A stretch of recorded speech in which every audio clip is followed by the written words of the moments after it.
السلام علیکم ورحمۃ اللہ وبرکاتہ۔ الحمد للہ نحمدہ ونصلی ونسلم علی رسولہ الکریم،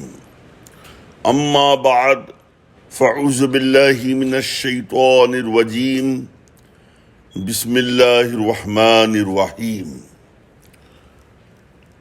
کنتم خیر امۃ اخرجت للناس تأمرون بالمعروف وتنہون عن المنکر الی الآیہ۔ صدق اللہ العظیم وصدق رسولہ النبی الحبیب الامین المتین الکریم، ونحن علی ذلک لمن الشاہدین والشاکرین والحمد للہ رب العالمین۔ سامعین کرام، آئیے عرض و معروف سے قبل انتہائی عقیدت و محبت و احترام کے ساتھ سید المرسلین، خاتم النبیین، رسول ہاشمی وقار، مدنی تاجدار، انیس بے کساں چارہ ساز درد منداں، بے کسوں کے کس بے بسوں کے بس، روحی فدا جناب محمد رسول اللہ صلی اللہ تعالی علیہ وآلہ وسلم کی بارگاہ گوہربار میں درود پاک کی حسین ڈالیاں نچھاور کریں۔ اللہم صلی علی سیدنا مولانا ماوانا ملجانا محمد وعلی آلہ واصحابہ وبارک وسلم، صلاۃ و سلام علیک یا سیدی یا رسول اللہ صلی اللہ تعالی علیک وعلی آلک وسلم۔ حضرات سامعین، ناشر مسلک اعلی حضرت شہدائے بزرگان دین و ملت، اسیر مفتی اعظم ہند حضرت قاری لیاقت رضا نوری زیدہ شرفہ نے حضور مفتی اعظم ہند حضرت مولانا مصطفیٰ رضا خان علیہ رحمت و رضوان کی ولادت باسعادت کے ضروری موقع پر یہ پرنور محفل سجائی ہے، اور اس بار بھی حسب سابق آپ نے مقررین و خطبہ کو عنوانات دیے ہیں۔ بندے احقر کو جو عنوان دیا گیا ہے وہ ہے حضور مفتی اعظم ہند اور مسئلہ نسبندی۔ انشاء اللہ العزیز والقدیر کوشش رہے گی کہ مختصر وقت میں عطا کردہ موضوع پر تشفی بخش گفتگو ہو سکے۔ اس موضوع کا تعلق دراصل امر بالمعروف اور نہی عن المنکر سے ہے۔ حضور مفتی اعظم ہند علیہ رحمت و رضوان کی پوری پاکیزہ زندگی امر بالمعروف اور نہی عن المنکر پر اس طرح گزری کہ اگر یہ کہا جائے تو بالکل درست ہوگا کہ آپ کی زندگی انہی دو چیزوں سے عبارت تھی۔ سامنے کوئی رہا ہو، کیسا ہی موقع رہا ہو، آپ نے تاحیات کبھی کسی کی پرواہ کیے بغیر مذکورہ امور کی انجام دہی میں کوئی کسر باقی نہیں رکھی۔ اس سلسلے میں نہ کبھی اپنی جان کی پرواہ کی اور نہ اپنی عزت و آبرو کی۔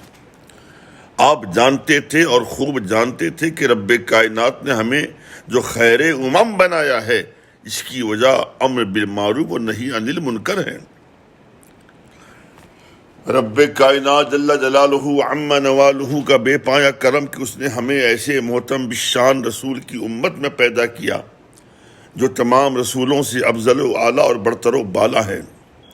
کرم اور بالائے کرم یہ کہ جو چیزیں سرکار ابد قرار صلی اللہ تعالی علیہ وآلہ وسلم سے منسوب ہو گئیں وہ بھی اعلیٰ سے اعلیٰ تر بن گئیں۔ یوں تو انسانوں کے رشد و ہدایت کے لیے رب لم یزل نے 104 کتابیں اور صحیفے نازل فرمائے، مگر قرآن مقدس جو رسول اکرم صلی اللہ تعالی علیہ وآلہ وسلم پر نازل ہوا، بلا شبہ اس کتاب اللہ کو ان سب کتابوں اور صحیفوں سے افضل ہونے کا شرف حاصل ہوا۔ ہر نبی کے صحابہ بھی بلا شبہ انتہائی معظم و محترم ہیں، قابل صد تکریم ہیں، مگر نبی کریم صلی اللہ تعالی علیہ وآلہ وسلم کے صحابہ جملہ انبیاء کے جملہ صحابہ سے بلا شبہ حد درجہ فائق ہیں۔ اسی طرح خداوند قدوس نے سابق انبیاء کرام اور رسول اعظام علیہم السلام کی امتوں کے بالمقابل اپنے حبیب لبیب صلی اللہ تعالی علیہ وآلہ وسلم کی امتوں کو خیر امم ہونے کا اعزاز بخشا، جیسا کہ سورہ آل عمران میں ہے، بسم اللہ الرحمن الرحیم، کنتم خیر امت اخرجت للناس تأمرون بالمعروف وتنہون عن المنکر، یعنی تم بہتر امت ہو، یعنی تم بہتر ہو ان سب امتوں میں جو لوگوں میں ظاہر ہوئیں، بھلائی کا حکم دیتے ہو اور برائی سے روکتے ہو۔ حضرات سامعین، مذکورہ آیت کریمہ میں رسول اکرم صلی اللہ تعالی علیہ وآلہ وسلم کی امت کو بہتر امت، بہترین امت قرار دینے کی جو اہم وجہ بیان کی گئی وہ یہ ہے کہ یہ رب قدیر کے حبیب مکرم صلی اللہ تعالی علیہ وآلہ وسلم کی ایسی پسندیدہ امت ہے جو بھلائی کا حکم دیتی ہے اور برائی سے روکا کرتی ہے۔ یاد رہے کہ اس آیت میں لفظ امت سے مراد امت دعوت نہیں بلکہ امت اجابت ہے، کیونکہ امت دعوت کی تعریف کے پیش نظر سارے کفار و مشرکین بھی رسول کائنات صلی اللہ تعالی علیہ وآلہ وسلم کی امت میں داخل ہیں۔ اس کی وجہ یہ ہے کہ تمام غیر مسلموں پر فرض ہے کہ وہ نبی آخر الزماں صلی اللہ تعالی علیہ وآلہ وسلم پر ایمان لائیں۔ اس سے یہ بات بھی بخوبی واضح ہو جاتی ہے کہ رسول اکرم صلی اللہ تعالی علیہ وآلہ وسلم کی رسالت عامہ ہے۔ معلوم ہوا کہ ہر بندے خدا امت مصطفیٰ ہے۔ سیدی اعلیٰ حضرت نے سیل ممتنع میں کیا خوب ارشاد فرمایا، جیسے سب کا خدا ایک ہے ایسے ہی، جیسے سب کا خدا ایک ہے ایسے ہی ان کا تمہارا ہمارا نبی۔ آیت مذکورہ میں رب کائنات نے جس امت کو خیر امت فرمایا ہے، اس سے مراد امت دعوت نہیں بلکہ امت اجابت ہے، یعنی وہ امت مراد ہے جس نے رسول کائنات صلی اللہ تعالی علیہ وآلہ وسلم کو بصمیم قلب مان لیا ہے۔ ایک اور اہم بات یہ بھی بتاتا چلوں کہ آیت مقدسہ میں معروف اور منکر دونوں لفظوں میں الف لام کا استعمال ہوا ہے۔ یہ علم نحو کے تناظر میں استغراق کے لیے ہے۔ استغراق کا مطلب یہ ہوتا ہے کہ یہ اپنے سارے افراد کو شامل کر لیتا ہے۔ اب المعروف میں تمام قسم کے امور خیر داخل ہو جائیں گے، یعنی المعروف کے ضمن میں مستحبات بشمول ایمانیات سب مراد ہوں گے۔ اسی طرح المنکر کے اندر جملہ برائیاں مکروہات سے لے کر کفریات تک سب شامل ہو جائیں گے۔ ایسے ہی امر و نہی میں بھی تعمیم پائی جاتی ہے، یعنی ایک مومن کو ہر قسم کی بھلائی کا حکم دینا ہے، زبان سے ہو یا قلم سے، چھوٹے بڑے سے عرض کر کے، بڑے چھوٹے پر تنبیہ کر کے، یا دوست کو مشورہ دے کر۔ بالجملہ یوں کہا جا سکتا ہے کہ امر و نہی کے حکم کا مطمح نظر یہ ہے کہ بھلائیوں کو ہر اعتبار سے ہر طرف عام کیا جائے اور برائیوں کی ہر ممکن روک تھام کی جائے تاکہ معاشرہ اسلامی سانچے میں ڈھل جائے اور ذرہ ذرہ شریعت کے انواع و تجلیات سے بہرہبر ہو جائے۔ اگر ایسا ہو گیا تو پھر ہماری رفتار و گفتار، وضع خطا، چہرہ مہرہ، لباس پوشاک، رہن سہن اور چال چلن میں ایسی پاکیزگی کے سوتے پھوٹ پڑیں گے کہ اغیار ہمیں دیکھ کر ہی ہلکا بگوش اسلام ہو جائیں گے۔ حضور مفتی اعظم ہند علیہ رحمت و رضوان نے اپنی پوری زندگی امر بالمعروف اور نہی عن المنکر کو اس طرح حضور مفتی اعظم ہند علیہ رحمت و رضوان نے اپنی پوری زندگی امر بالمعروف اور نہی عن المنکر میں اس طرح گزاری کہ صرف ہندوستانی نہیں بلکہ ایک عالم آپ کے فیض و برکات سے مالا مال ہوتا رہا۔ اس سلسلے میں آپ کی خصوصیت رہی کہ آپ نے اس امر خیر کی انجام دہی میں نہ کبھی کسی سے مصالحت کی اور نہ دنیا داروں کے روب و دبدبہ کی پرواہ کی، بلکہ انتہائی جرأت مندانہ انداز سے آپ اس اہم فریضے کو انجام دیتے رہے۔ حضرت کامل میاں سیز رامی علیہ رحمہ نے بجا فرمایا کہ آفتاب شریعت، مہتاب طریقت، تاجدار اہل سنت حضور مفتی اعظم ہند، جن کی زندگی کا ایک ایک لمحہ اور حیات کی ایک ایک ساعت سرمایہ سعادت اور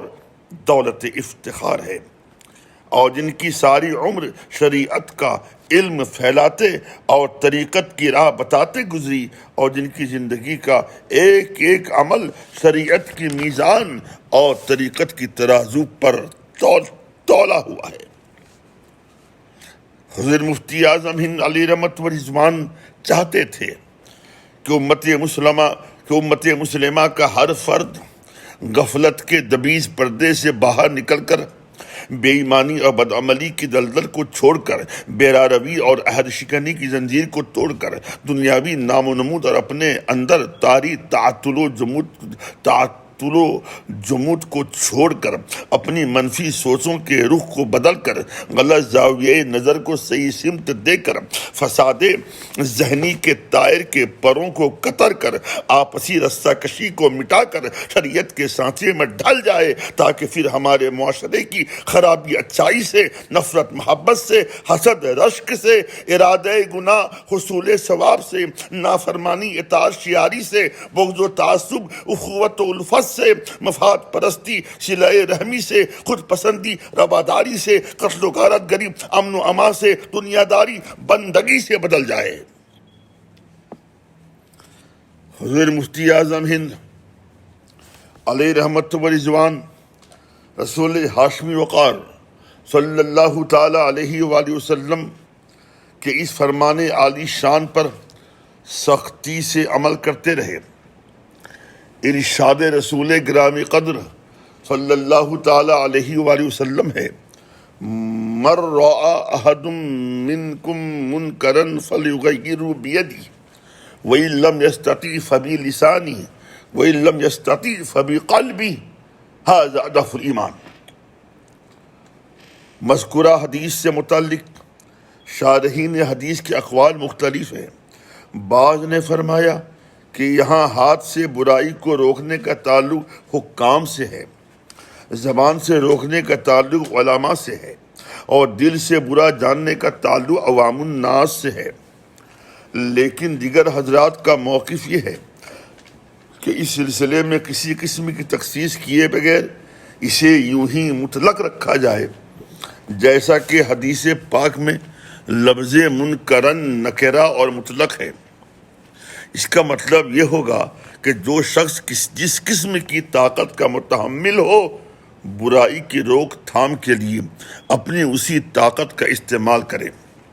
کیونکہ ارشاد باری تعالیٰ ہے وَتَعَاوَنُوا عَلَى الْبِرِّ وَالتَّقْوَى وَلَا تَعَاوَنُوا عَلَى الْإِثْمِ وَالْعُدْوَانِ، یعنی نیکی اور پرہیزگاری میں باہم تعاون کرو اور گناہ و سرکشی میں ایک دوسرے کی مدد نہ کرو۔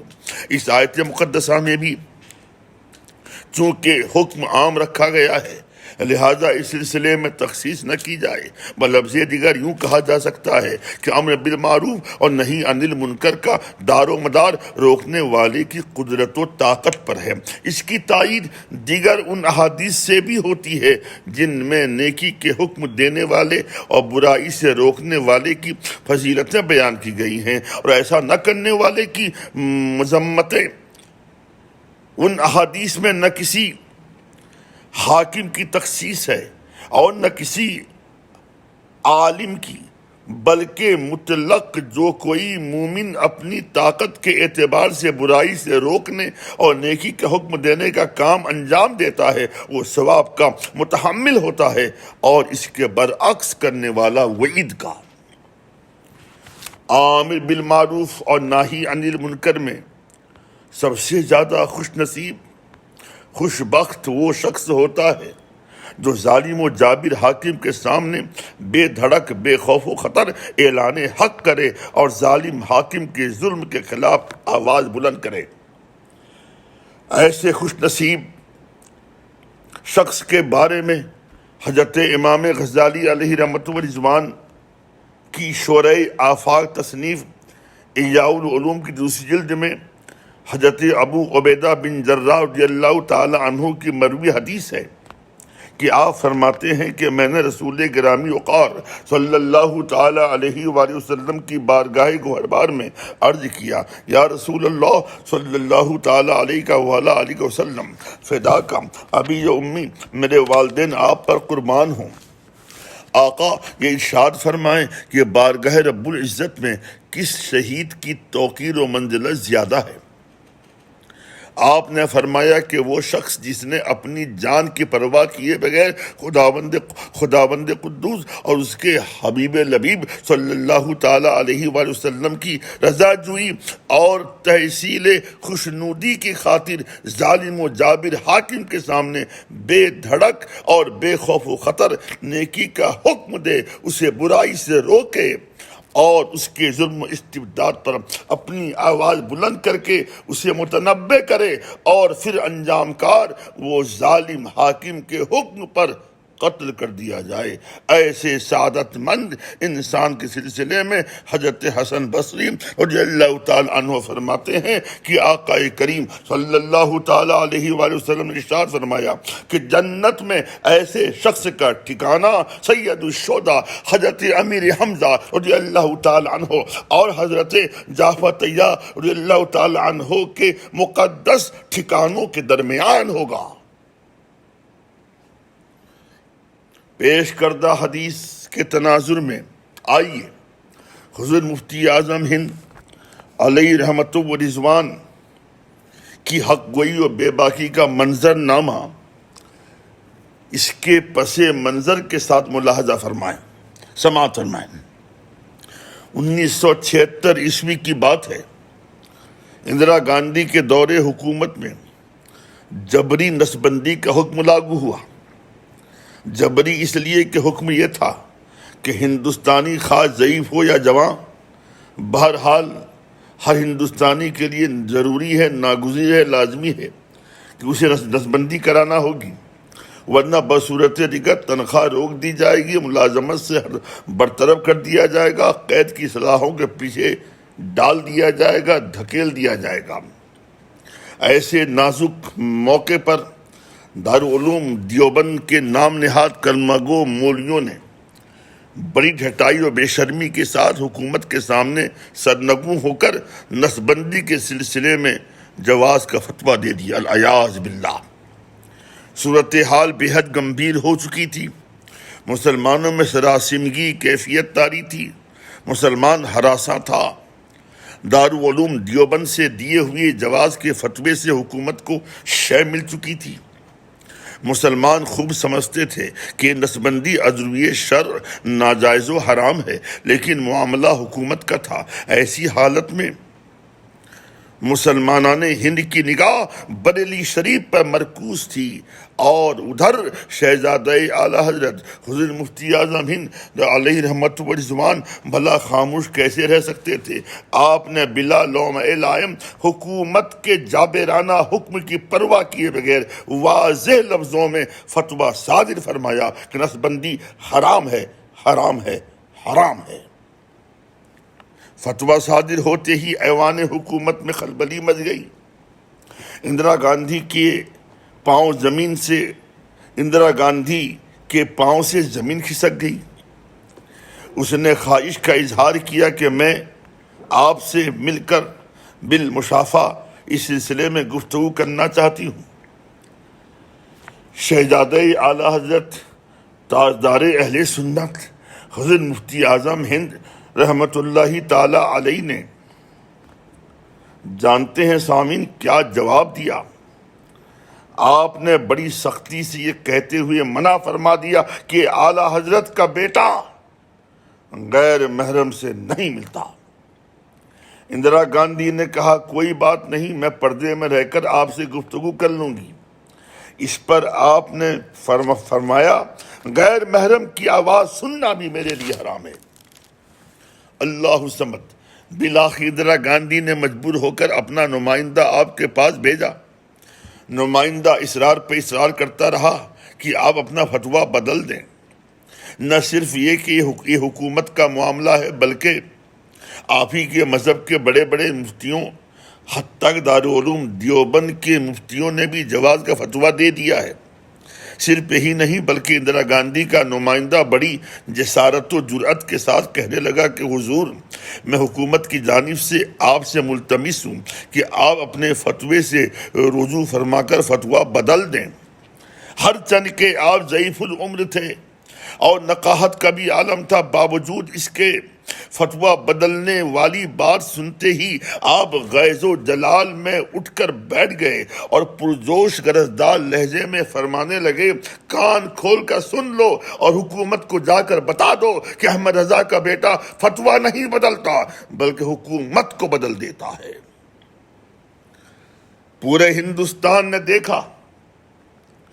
کہ آپ کی زبان فیض ترجمان سے نکلا ہوا جملہ کیسے حرف بحرف صحیح ثابت ہوا۔ اس واقعے کے بعد جب الیکشن ہوا تو کانگریس کی شکست فاش ہوئی اور اندرا گاندھی کا تختہ الٹ گیا، یعنی جنتا دل بہومت کے ساتھ پارلیمنٹ میں آ گئی۔ نتیجتاً اندرا گاندھی کا منصوبہ خاک میں مل گیا اور نسل بندی کا قانون دھرا کا دھرا رہ گیا۔ اب اخیر میں 1976 عیسوی کے دسمبر کا شمارہ ہفت روزہ مستقیم دہلی کے اس اقتباس پر میں اپنی تقریر کا اختتام کرنا چاہوں گا۔ اے ملت اسلامیہ، تیری ہمدردی کے گیت تو سبھی گاتے ہیں، تیرے حقوق کی حفاظت کی اہمیت تو سبھی جانتے ہیں، لیکن صرف الیکشن میں ووٹوں کے وقت اور قوم مسلم اتنی نادان یا بے حس ثابت ہو رہی ہے کہ وہ خود اپنی اہمیت و حیثیت سمجھ نہیں پاتی۔ عالم اسلام میں شہرت و نیک نامی رکھنے والا ایک گھرانہ اور جماعت ہے جس نے بلا شبہ ایمرجنسی اور نسل بندی کے پرآشوب دور میں حق گوئی اور بے باکی اور نمائندگی کا حق ادا کیا، اور عالم اسلام کے اس قول کی لاج رکھ لی کہ مسلمان کبھی بھی حق بات کہنے سے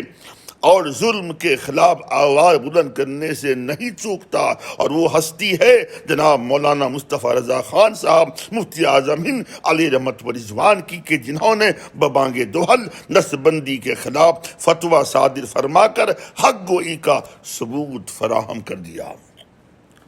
وما علی الا بلاغ المبین۔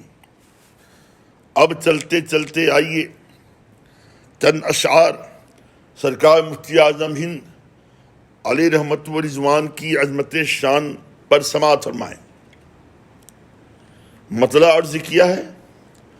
اوصاف کی بہار ہنسی گلستاں ہیں آپ، اوصاف کی بہار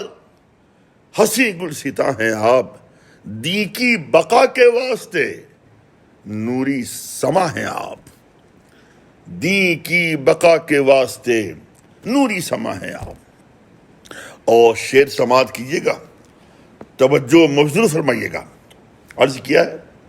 ہر سمت جگمگاتے ہیں پاکیزہ مہر و ماں، ہر سمت جگمگاتے ہیں پاکیزہ مہر و ماں، صدق و صفا کے ایسے کھلے آسماں ہیں آپ،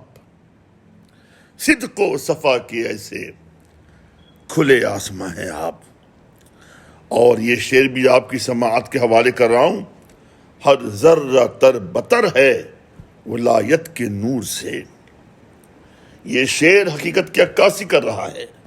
ہر ذرہ تر بتر ہے ولایت کے نور سے، زود و اورا کے بدرے نہاں، زود و اورا کے بدرے نہاں ذوفشاں ہیں آپ، اوصاف کی بہار ہنسی گلستاں ہیں آپ۔ اور یہ شعر بھی آپ دیکھیں، دیوانگی کا جام طرب یوں ہے موج زن،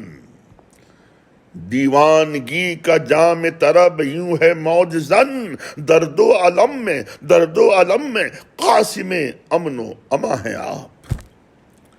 درد و علم میں قاسم امن و اما ہیں آپ۔ اور یہ شعر بھی آپ حضرات توجہ کے ساتھ سماعت فرمائیں کہ کردار ایسا، کردار ایسا، یہ شعر مبنی بالحقیقت ہے، دشمن بھی مانتا ہے۔ کردار ایسا اب بھی معطر ہے سنیت، کردار ایسا، کردار ایسا، کردار ایسا اب بھی معطر ہے سنیت، جس کی نہ انتہا ہے، جس کی نہ انتہا ہے وہی داستان ہے آپ، جس کی نہ انتہا ہے وہی داستان ہے آپ، دین کی بقا کے واسطے نوری سما ہے آپ۔ اور یہ شعر بھی آپ سماعت فرمائیں خلوص و محبت کے ساتھ اور دل جمعی اور انہماک کے ساتھ۔ رعب وفا جلال ولایت کی ہے قسم، رعب وفا، رعب وفا جلال ولایت کی ہے قسم، آدائے دی کے واسطے تیغ و سنا ہے آپ، آدائے دی کے واسطے تیغ و سنا ہے آپ۔ اور یہ آخری شعر، اس کی حفاظت کیجیے گا، ہتھیار ڈالنا ہی پڑا حق کے روبرو، ہتھیار ڈالنا ہی پڑا حق کے روبرو، ہے کون تاب لا سکے، ہے کون تاب لا سکے، سیف البیاں ہیں آپ، ہے کون تاب لا سکے، سیف البیاں ہیں آپ۔ اور مقطع دعاؤں کے ساتھ، پھیلی ہے میری فکر کی ہر سمت نکھتیں، پھیلی ہے میری فکر کی، پھیلی ہے میری فکر کی ہر سمت نکھتیں، قدسی کے باغ فن کے لیے گل فشاں ہیں آپ، قدسی کے باغ فن کے لیے گل فشاں ہیں آپ، اوصاف کی بہار ہنسی گلستاں ہیں آپ، دین کی بقا کے واسطے نوری سما ہیں آپ، جس کی نہ انتہا ہے وہی داستان ہے آپ۔ وما علی الا البلاغ المبین۔ السلام علیکم ورحمۃ اللہ وبرکاتہ، فی امان اللہ۔